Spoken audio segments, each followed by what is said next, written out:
Hello everyone, and welcome to Tyranny, the top-down action RPG made by Paradox and Obsidian last year, and in my opinion, quite possibly the best RPG of all of 2016. In this, you play a fatebinder of Tunnon, who is one of the Archons for the Overlord of Kyros, and it is our job to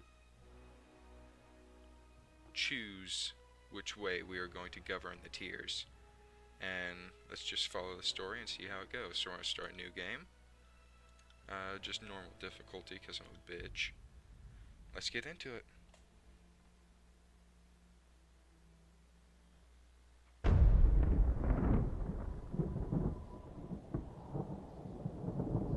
For over 400 years, the armies of Kyros the Overlord have swept across the known world. All who stood against them fell before their might.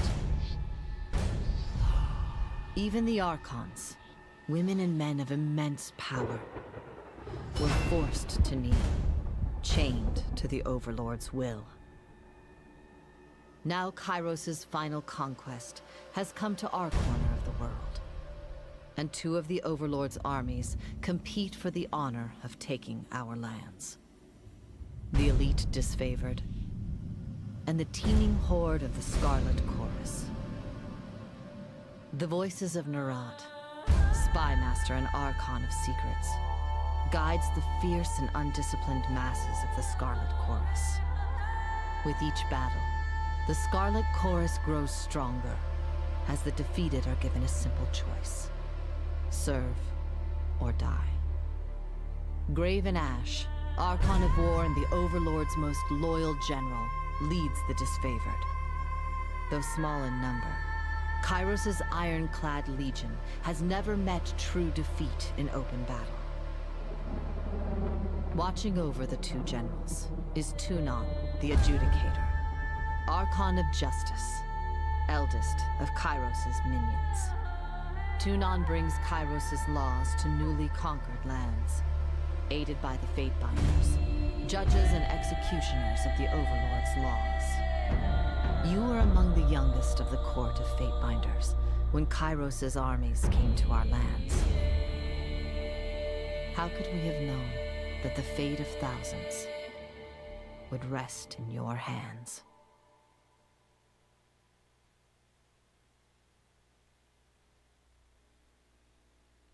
Alright, here we are. Like you said, we are the fatebinder of Tunnon.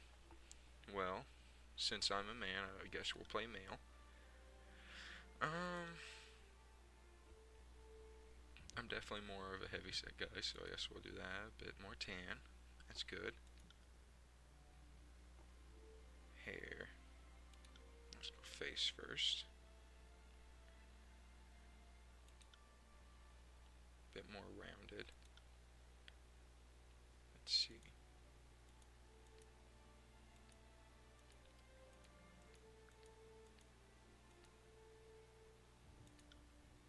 Little pompadour buzz cut. Sure, we'll do that. Facial hair.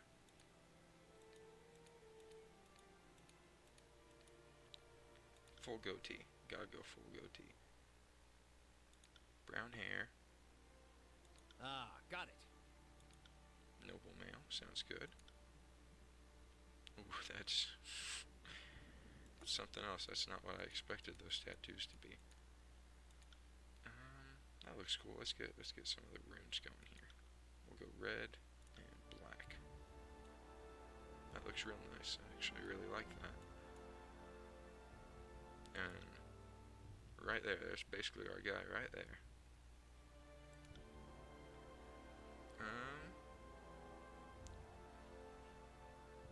We were a noble, so we were born in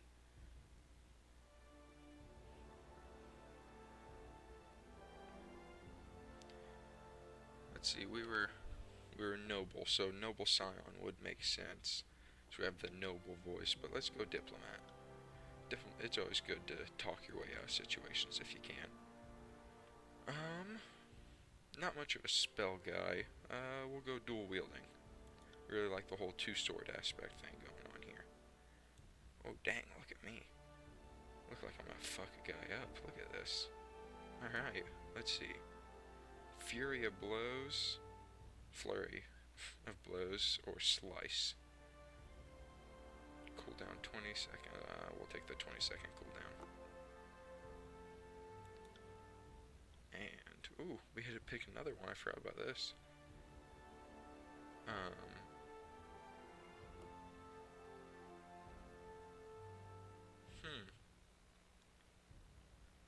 I guess we'll go short bow. That way so we can have a little bit of ranged here. And we'll take heart shot. Try to get some big damage going. Banner. Ooh.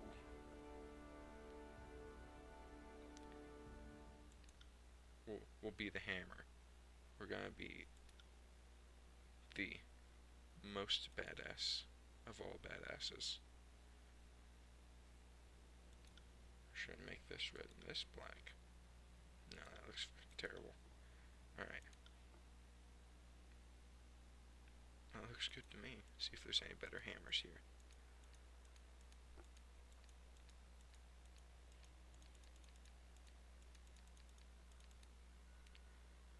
Alright, we're the hammer. And name? Charles Martel, of course. Charles the Hammer Martel. If any of you know who that is. All of it goes into might. A little bit into vitality. And we'll throw one into finesse. I'll be a big, bulky, just bash shit in type guy. Round that off. Round that off.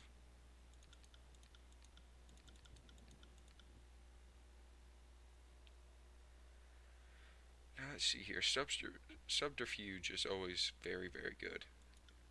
Use subterfuge to spot traps, stuff like that. Anything you need to not just get fucked up and get ambushed.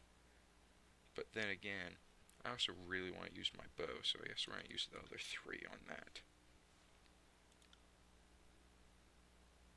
And this, for anybody who hasn't played it, gives you the option. You can either do a conquest where it has this little like storyline of what you did during the conquest of the tiers, or you can just do a quick start and just jump right in. But we're going to do the conquest for a little bit of backstory and just for the fun of it. All the world has fallen to Kyros, and now the Overlord's eye is on the tiers, our home. The last corner of the world free of Kyros' reign. 2 armies, the Disfavored and the Scarlet Chorus, march south from the Northern Empire, the last realm to fall to Kyros a century prior. In the early days of 428, Kyros' armies arrive at the Gates of Judgment, the mountainous border that we tiersmen so long believed unassailable. Unable to agree on a unified plan of defense, the various leaders of the tiers sit and wait for each other to deal with the conquerors, until it's too late.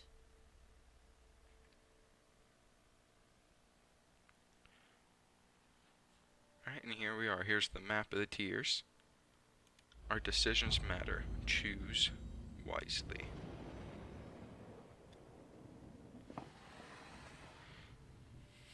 Let's see what we got here. The Bastard City. The Bastard City stood on the northern border between Kyros' Empire and the Tiers. Built upon a natural harbor at the crossroads between realms, the city was a nexus of commerce. To the Tiers, it was the center of all wealth. To a northerner, it was little more than a backwater trading post. Its symbolic status as a gateway to the continent made it a natural first target in Kyros' military conquest. Circumstances were ideal for you to prove your worth as a soldier in Kyros' armies. Taking the city would send a message to the rest of the tiers. Kyros' will is insurmountable. Praise be to Kyros. Now what it does here is it gives us 2 options. We can either go to the gates and we can be in the first conquest, or we can infiltrate and try to stop like an ambush But we're just gonna go and we're gonna destroy everybody. And who to help? The disfavored kind of like more professional soldiers, and Scarlet Chorus are like conscripts. We'll go professional soldiers.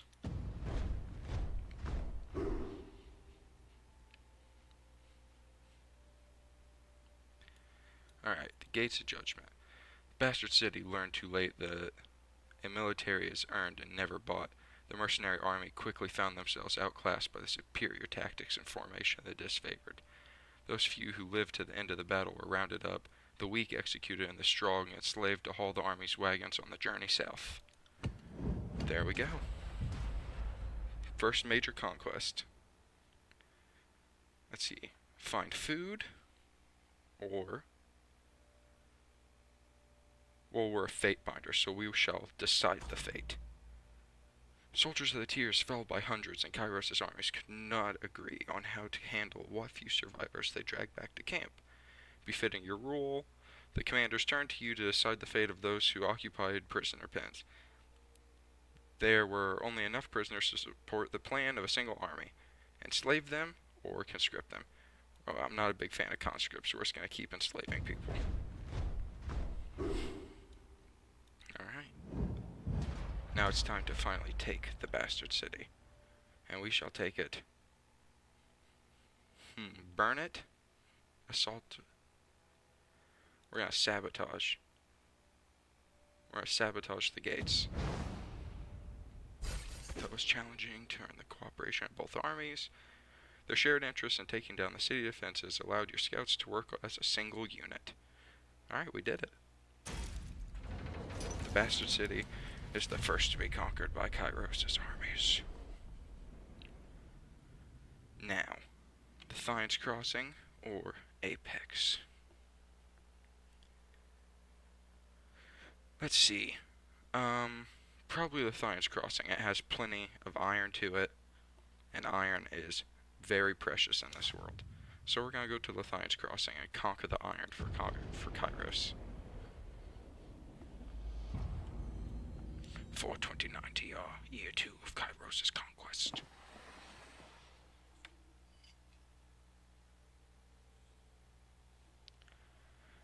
Years ago, Lathian the Bold founded a small merchant town at the intersection of ancient old walls.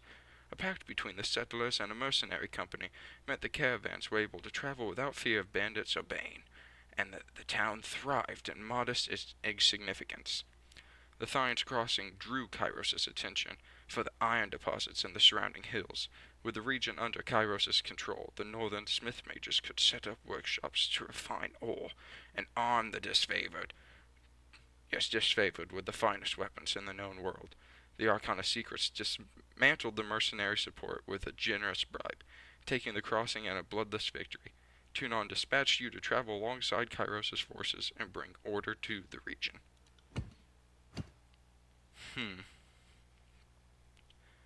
The Arcana songs, power ensnared the minds of a disfavored soldier.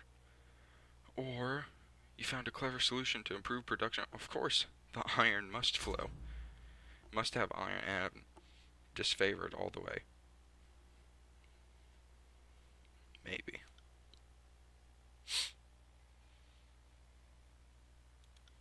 Yes, disfavored. Scarlet Chorus or Ruthless Beast.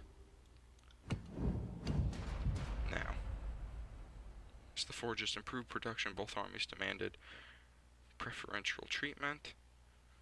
Tensions rose as disfavored Scarlet Chorus soldiers rubbed elbows with mercenaries hired to guard the forges. We'll let them work out who gets what, but we're gonna try and make sure a war doesn't break out in our territories. Kyros' armies use Lathian's Crossing as a reprieve from war. They want nothing to do with sellswords, but the Scarlet Chorus sought to invite them into the fold. Sure. Better, more allies, the better.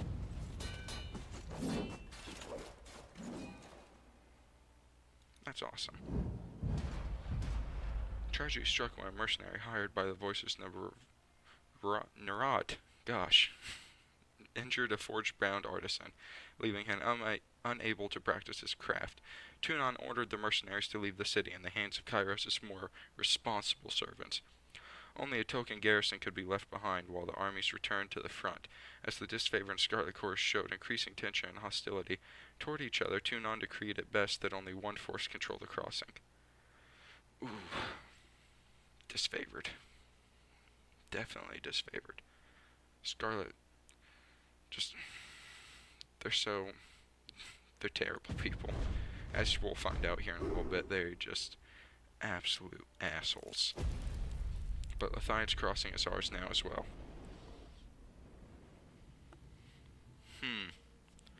Stalwart, Vellum Citadel, or Azir?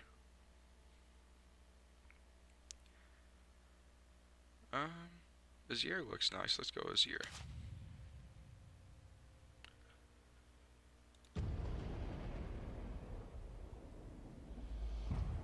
.430 TR, Year 3 of Kyros' conquest.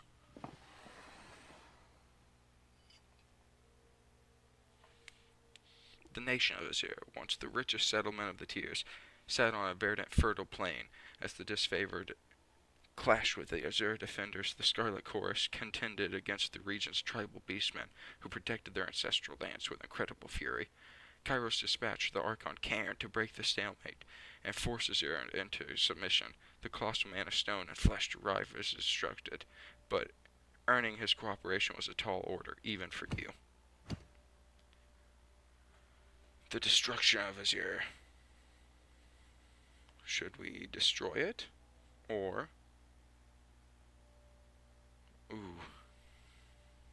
deal with the Beastmen? The Beastmen can wait. Cairn, the Archon of Stone, carved a deadly path through Azure, using his powers to blight the land. The Scarlet Corps complained that his tactics left no farmland to feed the growing army. Since Cairn marched with the disfavor, the Scarlet Corps held the legion responsible for the destruction of lost harvests. Quit conscripting such useless people.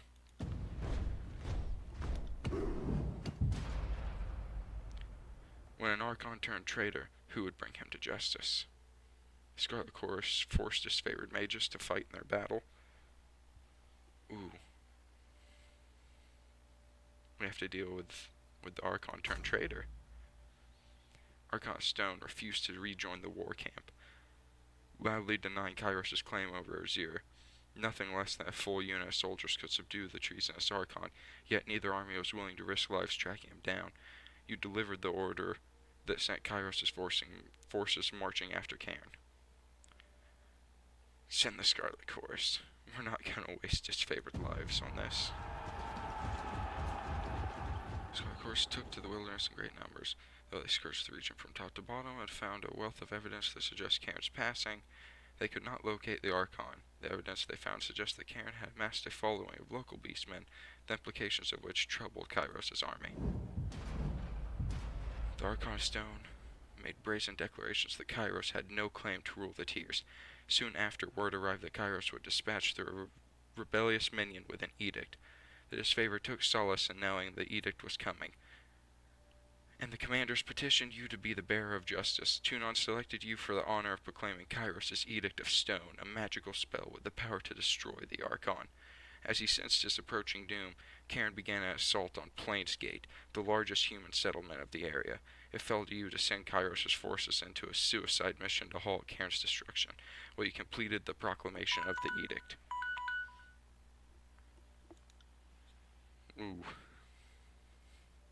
Both armies. We're not going to send just one. We got to send both. Power and numbers.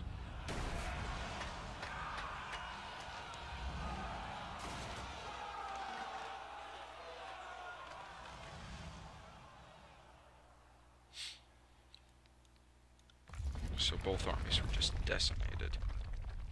And Plainsgate destroyed. With the lands blighted and unrecognizable, the realm of Azir was left utterly ruined by the events of the war.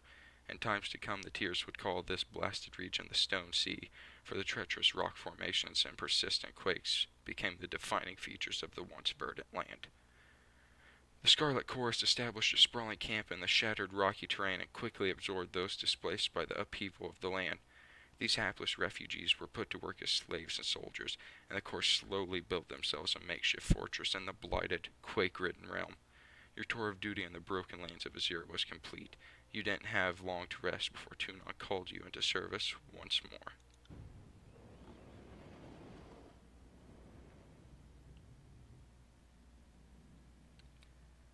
Continue.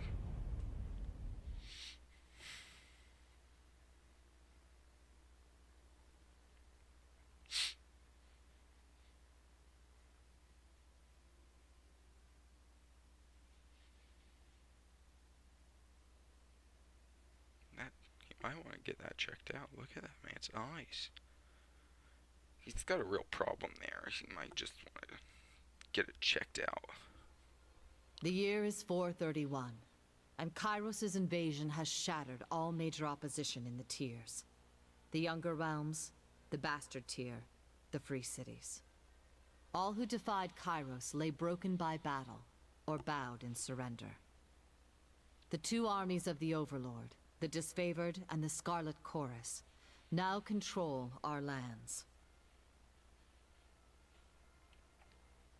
But our will is not yet extinguished.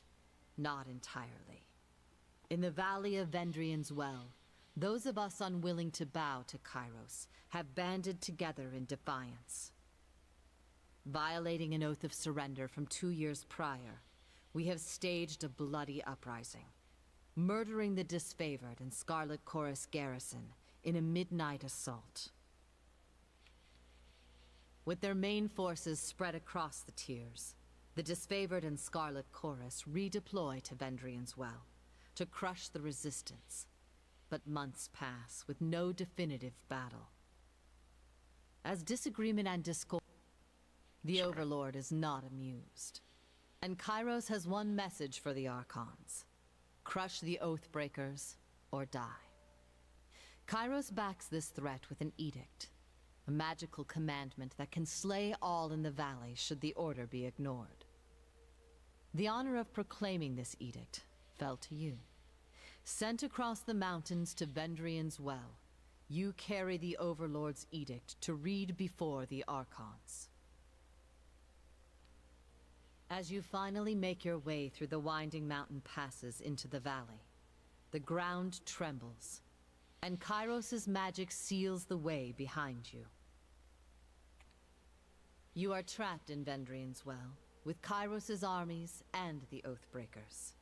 The only way to survive is to fulfill the terms of the Overlord's edict, in any way that you can. Da, da, da. And here we are. Fatebinder Fatebinder Charles Martel, I presume. We've been expecting you. And welcome to Terratus. Alright, guys. I think that's gonna be episode 1 for tonight. Hope everyone enjoyed. Kind of just a little prologue episode. And if you liked the video, be sure to hit the like button, subscribe, leave a comment, tell me what you liked or disliked about it, and I'll try to change it in the next episode. And until then, hope you guys have a great night, and I'll see you next time.